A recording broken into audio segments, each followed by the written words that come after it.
নমস্কার বন্ধুগণ, অনেক দিন বাদে আবার একটা রেসিপি নিয়ে চলে এসেছি। আজকের এই রান্নাতে কি কি লাগছে চলো দেখা যাক।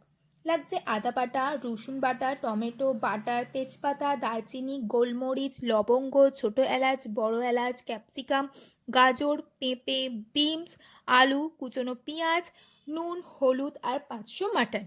তো যেহেতু গোটা রান্নাটাই কুকার হবে, তাই জন্য কুকারটাকে প্রথমে গরম করে নিতে হবে। গরম করার পর তাতে তেল দিয়ে দিতে হবে, তেলটাকেও গরম করে নিতে হবে।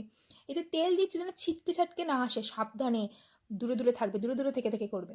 তো সেটা করার পর তার মধ্যে দারচিনি, তেজপাতা, লবঙ্গ, বড় এলাচ, ছোটো এলাচ সবকটু দিয়ে, আমি কথা বলতে বলতে কেন এত আটকাই কি জানি, যাই হোক।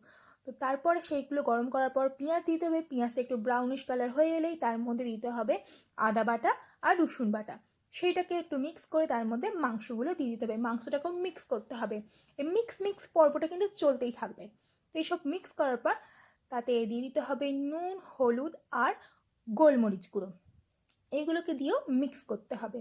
আর বলে রাখি, যদি তোমাদের আমার এই চ্যানেলটা খুব ভালো লেগে থাকে না, তোমরা অবশ্যই সাবস্ক্রাইব, লাইক অ্যান্ড কমেন্ট করতে একদম ভুলবে না, আর হ্যাঁ, শেয়ারও করো। তো তারপরে তার মধ্যে দিয়ে দিতে হবে গাজর, আলু, পেঁপে, বিনস আর ক্যাপসিকাম। এইসব আনাজপত্রগুলো দিয়ে আর ঢাকাটাকে বন্ধ করতে হবে। ও সরি সরি সরি, না না না না, জলও দিতে হবে। 2 গ্লাস জল দিয়ে দেবে।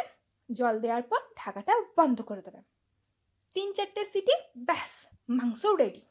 এই রেডি হয়ে যাওয়ার পরে একটু ঢাকা খুলে বাটারটা দিয়ে দিতে হবে। উফ, যা টেস্ট হয় না! তারপরে চাপা দিয়ে দেবে। চাপা দিয়ে দেওয়ার পর বাটারটা গলে যাবে, আরও সুন্দর ফ্লেভার এসে যাবে। তখন দেখবে খেতে কি হয়। করে অবশ্যই দেখো। টাটা।